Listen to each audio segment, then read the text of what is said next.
Oh my God, guys. I don't know. I can't. No, I can't. I don't think I can do the podcast today. I can't concentrate. Taylor's getting married. Oh my God. Did you see some of the reaction from this yesterday? This went exactly as all Taylor Swift news goes. You have the immediate Swiftie meltdown, which is a powerful consumer force. If you want to look at it that way, you can. And then you had the rest of the people who were just angry at it. This wave of anger at the Taylor Swift engagement news yesterday. Who cares? If you follow this, you're not a man. Who cares about this? I could care.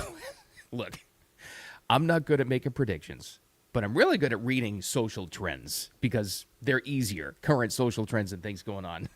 And this probably, just going by the trends of what's trending and people who normally weren't getting married, talking about marriage now, not just Taylor's, but their own, this may have a major impact on your life, whether you want it to or not. We won't spend that much time on it, but some of the ridiculous reaction as well. In news, we're going to talk about the crime crackdown, not just Washington, D.C. Get ready, Chicago, because it's coming to you. Because now the White House knows they have the vote and the support of the people. Not these phony crime statistics, and not what the politicians are saying, what the people are saying about welcoming a crime crackdown in their city, because it's coming. Chicago's next. Remember I was telling you it's going to spread throughout the nation because they have the support? Now that they heard from Washington, D.C. residents and they're actually happy about it, oh yeah, Chicago's next on the list. And then it'll spread throughout the country because people want it. Speaking of what the people want, it happened. They heard your voices. Cracker Barrel has caved. Going back to the old logo, I don't know about the inside and the design, but the takeaway here is your voices are always heard, especially as consumers. I don't know if they're smart enough to take advantage of this, but they are caving. We'll talk about that as well. But thanks for being here. Some business first. Thanks for finding the Wicked Radio live stream. All part of the Wicked Wisdom podcast with Bill Adams. That would be me. All the social media channels and the audio podcast, too. If you are an audio listener, a little bit later on, make sure you press download and subscribe so you know when the future episodes are coming. Or the current episodes, I should say. Let's get right to it. Oh, my God. The news that broke the news, and she launched it on Instagram. A big thing, actually. I don't know how many retweets and reposts this was, but it broke a record on social media for Taylor Swift announcing that she and Travis Kelce are getting engaged. And they had the wedding photo. And this was a little bit suspicious, by the way. A complete floral arrangement all set up with a camera ready to go as he's on one knee and proposing, and then the rings that... Maybe they were already engaged. I have no idea. All I know is this. Two distinct reactions. You know how the Swifties are going to react. And you know how the people who are sick of hearing about this are going to react. Here's the takeaway. It doesn't matter how you feel about this. It is a massive cultural thing in society. She is a consumer force. You have to look at it that way. And if you want to seem like you're old, if you want to seem like you're out of touch, give your younger people who happen to be Swifties an angry reaction to this because they will just shut you out. But Swifties are everywhere, as I've learned. I've told you this. My daughters are. Well, one in particular, so this was massive news. And this is a White House official White House network correspondent. You probably saw or heard the video already. This is her reaction, but this just as well could have been every Swiftie in the world getting this news yesterday. Here she is, right after she did her live shot in front of the White House. But they still have the mic and the camera on. I could have played you my daughter's reaction, but here she is, a CBS correspondent when she got the big Taylor Swift news. Taylor Swift is engaged.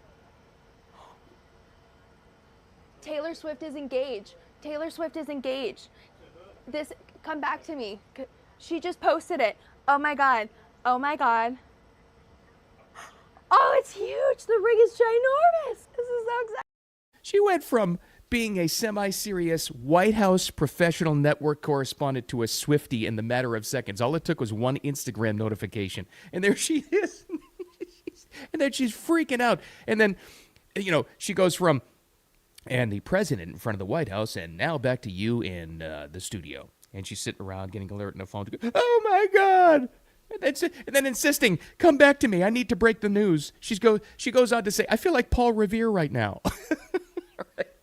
One more ridiculous reaction before we get the other side of this thing, because obviously whenever some piece of news, especially from celebrity culture, is so big, there's always a pushback on it, right? Well, let me play this for you. This is a University of this video just got released this morning, by the way. This is a University of Tennessee professor. I think it's biochem, so it's a real serious thing. On the day when a midterm was supposed to happen, this is Matt Pittman. You know what this guy did? He canceled class when he got the news. Now listen to the reaction of his class. I have a biochem midterm today, but Taylor and Travis just got engaged. Due to this information, I can't focus, you all can't focus, class is canceled, get out of here. We gotta go. We need time to process this information. I need to process this information. Now, it kind of sounds like a couple of different things. He just wanted to, not work that day. So, I mean, if I'm a parent paying for this class, I'd get my money back for the class. That's just me. That's just how I work as a consumer. But listen to the kids. Now, this is interesting. How in the world did he break the news to them before they knew it as it was happening? There's only one plausible explanation. This must be a class where you can't take your phones in. I mean, that's got to be it. Otherwise, they would have known, right? And the other side is, for people attacking the guy, he's probably right. They would have heard about it one way or another, and they wouldn't have been able to do it. Are all the kids that happy in the class because they're Swifties, or just because they wanted to get out of the biochem exam? Could have gone either way. I don't know. Speaking of either way, okay, listen, I get it. The reaction is this is so predictable at this point. Anything that happens with Taylor Swift news, you get the immediate buzz and the internet reaction, and like I said, the Swifties go crazy and things like that from the University of Tennessee. Now the other side of it. This takes a little bit longer. Most people are going, I don't care. I am so sick of hearing this. Who the hell cares about this? And then then it gets a little extreme. If you're a guy that cares about this, you're not a real guy. If you're not, and I understand all this. I get all of it. But I learned the semi-hard way. Having a Swiftie in the house has taught me you just kind of have to accept it. I've seen this develop. I've seen Swiftie mania develop from the beginning. Actually, honest to God, I've interviewed her 3 or 4 times back in radio days. I think it's 4. I've handwritten thank you notes from her. I've seen it all develop. The phenomenon that is Taylor Swift. You have to look at it this way. You just have to. We just talk about things, things that are going on in society and the world and how you react to it and how you can manage it, right?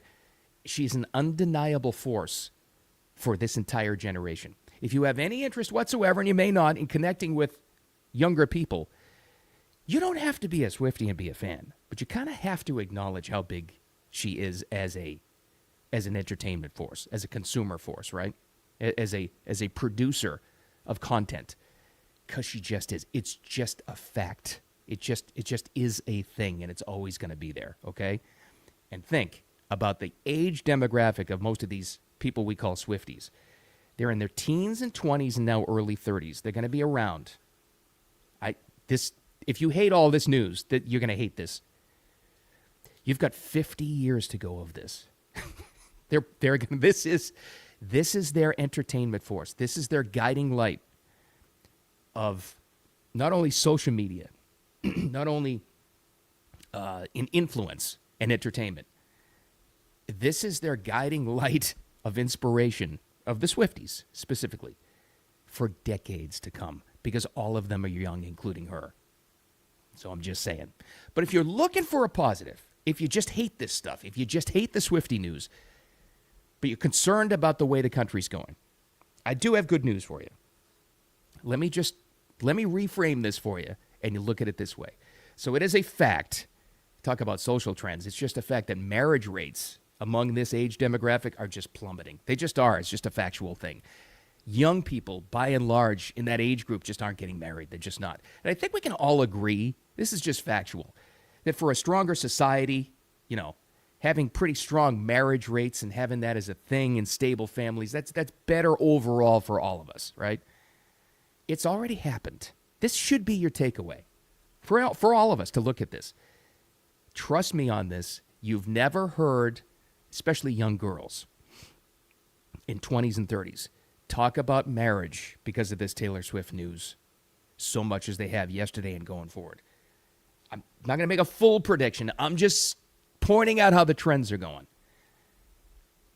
Marriage rates are increasing already because of this. Engagement rates.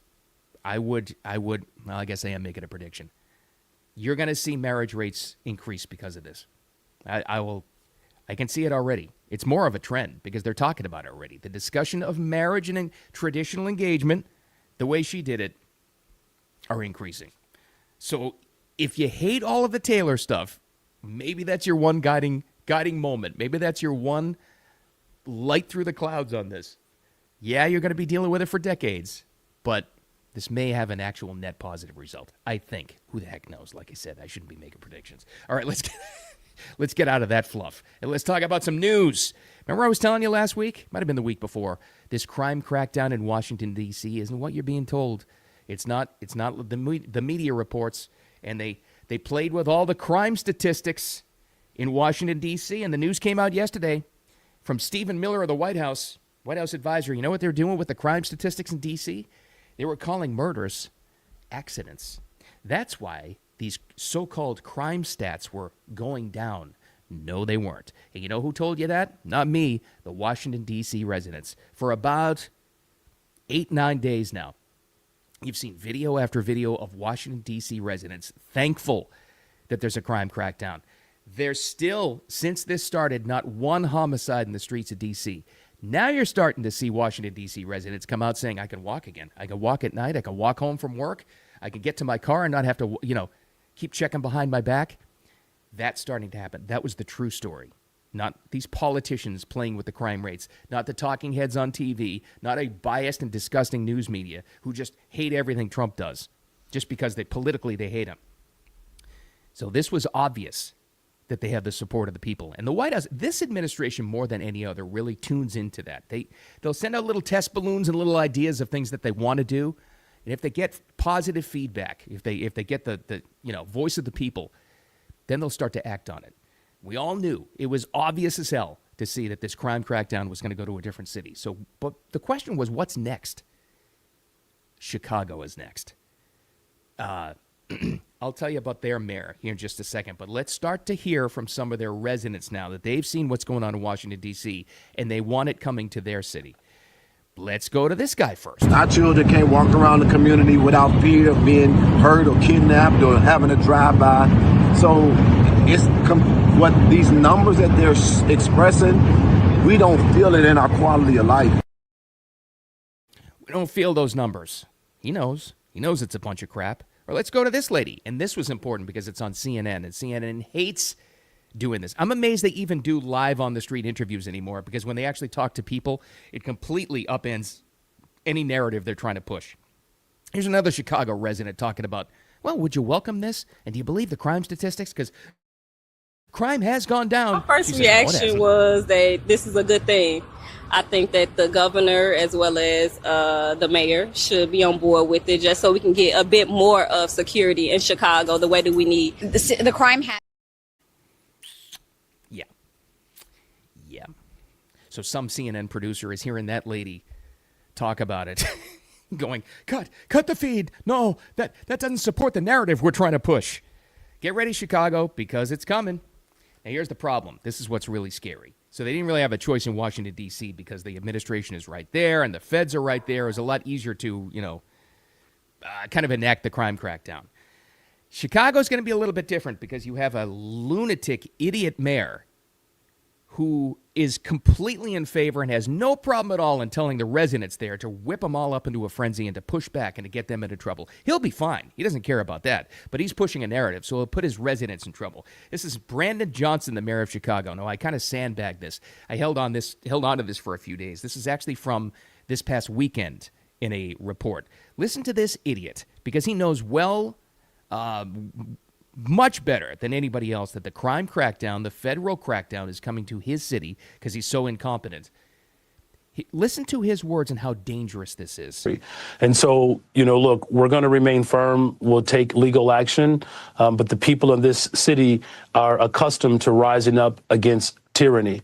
And if that's necessary, I believe that the people of Chicago will stand firm alongside of me as I work every single day to protect the people of this city.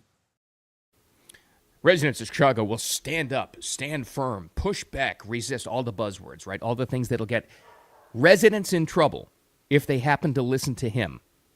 And he'll be safe and fine and won't even suffer any cost whatsoever. Dangerous, incompetent, disruptive, destructive, that's the problem right there. I'm at the point now where you hear so many residents, D.C., Chicago, L.A., New York, Boston, Philly, same thing. You hear from so many residents that want law and order. I'm amazed. I have a lot of doubt about how these people got elected in the first place. I really do. It's like him with New York, the socialist mayor that's going to be mayor, this Zandani guy. Most of the money for his campaign coming from outside of New York. Of course it is. Of course it is. Well, what are the other things? How legit are those elections in those cities if these people get elected, but they don't represent the will of the people? I don't know. I have my doubts, but get ready, Chicago. It's coming. It's going to be probably a tougher fight because of people like that than it was in D.C., but listen to the residents, not the talking heads on TV, not idiot politicians like that, and these twisted crime statistics, because we know that those are easy to fix. All right, let's get some good news. Let's wrap this up with good news. Maybe the best news of all. Maybe you're upset about the Taylor Swift news. Okay, whatever. That's fine. This will make you happy. I told you your voice always, always matters, especially when it comes to consumer issues. And you did it. Cracker Barrel has caved and is going back to their old logo. By the way, I didn't even know that the old guy by the barrel has a name. Uncle Herschel.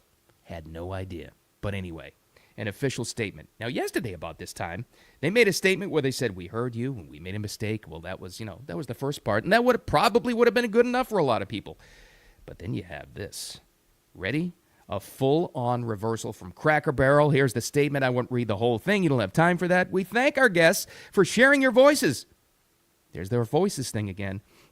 In love for Cracker Barrel, we said we would listen, and we have. Our new logo is going away, and our old-timer will remain. And then it goes into a bunch of marketing points and blah, blah, blah. They have 70,000 employees, by the way. That's a big employer, so it's a big deal. Now, let me get one thing out of the way. Last time I was in a Cracker Barrel, I don't know about you, was probably, like 3 years ago, and that's part of the problem. And it was empty then. A lot of this outrage, a lot of these people decrying the marketing change with Cracker Barrel haven't been going to the restaurant. It's been empty for a long time. So can we be honest about that? It's been struggling for a long time. I think most of the pushback has been on what they did to it because people are tired of seeing legacy things, even in consumer products or retail stores or restaurants going away. So they're tired of that. But the biggest takeaway of all is if enough people are outraged by it and they push back, it does make a difference. Look at how many things you've seen this with now. Look at how many products, how many brands, how many things. If you want to, go back to the Bud Light thing. That particular brand, just that one, still has never recovered from that. Look at what happened with Target. Your voice always matters in everything. Every time you feel like you're voiceless or powerless, don't buy it because it does matter. Now, is Cracker Barrel smart enough to take advantage of all the buzz they have? Because let's face it, no, we've never, ever talked about Cracker Barrel as much as this past week. Ever. They've never had so much trending news. They've never had so much attention, almost to the point where if this was all just like a ruse and a hoax and a fake misdirection that they were going to just to get attention, that would have been brilliant. I don't think that's it. And also, there's another factor in this. Even though they caved and they listened to you and they're going back to the old logo, I don't know about the inside design, but the old logo anyway, and the brand, they still have the people in charge, supposedly, who made the change. Still the DEI hire marketing manager, who now the reports are that they warned her a year ago not to do this, apparently. Didn't listen. No, because you're an Ivy League brainiac. You know better than the people, don't you? Right. Are they smart enough to clean house at that level? And here's the important thing. Is Cracker Barrel as a brand, representing their 70,000 employees, are they smart enough to take advantage of this? In other words, triple down. Produce commercials. Spend as much money as you have to. Get the marketing advertising out of there and take advantage of this momentum. Are they smart enough to make commercials saying, we're the restaurant that listens to people? Because they've never had a better marketing opportunity as this. Are they smart enough to take advantage of it? I have my doubts. It would be amazing to see, though. It really would. And here's the other question. Are all these other major corporations smart enough to hire people, marketing managers? We see it in corporate America all the time. Marketing managers that have no idea what the product is. Are they smart enough to start hiring people that actually understand what their product is and what their consumer base is? Some will. Some definitely will. Some won't. We'll see. We'll see if they're smart enough to do it. I don't know. But the takeaway is, your voice is always heard. That's a massive win, actually, for American culture and Americana. It just is. Will people start going to Cracker Barrel? It's still going to be empty. I don't even know. They just didn't want. Most people, when you talk to them about this, they're like, I don't really want to go to Cracker Barrel. I just didn't want them changing. Okay. Fair enough. So that's your takeaway there. Your voice is always heard. And the second thing is, look, if you're upset about the Taylor Swift thing, reframe it and look at it a different way. She's a massive marketing consumer force. If you look at it that way, it's much easier to understand that phenomenon. Much easier. And if this increases marriage rates, that's actually good for you and me and everybody else in the country. So look at it that way. And by the way, the biggest winner of the whole Taylor Swift engagement news, they frickin' did it again. The biggest winner, not the Swifties, not Taylor, not Travis Kelce, not the Chiefs even, the freaking NFL. They did it again. They only stand to benefit. It's amazing. It's absolutely amazing how this worked. 2 weeks before the start of the regular season, they get this news to carry them in through the dead period to get buzz in the NFL to go forward because she's married to, or going to be married to, Travis Kelce of the Chiefs. Unbelievable. The NFL can't lose. It's just incredible. So they're welcoming this with open arms. By the way, bad news for everybody that said this whole relationship with Travis Kelce and Taylor Swift was all just designed as a marketing ploy. I guess that turned out to be false. But anyway, look at it that way. You'll feel a lot better about things. And thanks for finding Wicked Radio live stream at the podcast. I appreciate you. Audio listeners, replay on X, Wicked Wisdom with Bill Adams, and all the social media channels. Thanks for the follows, too. As always, getting closer and closer to the end of the week. What's going to be in the news tomorrow? What can we manage up on? I don't know. But we'll find out, and I'll talk to you then.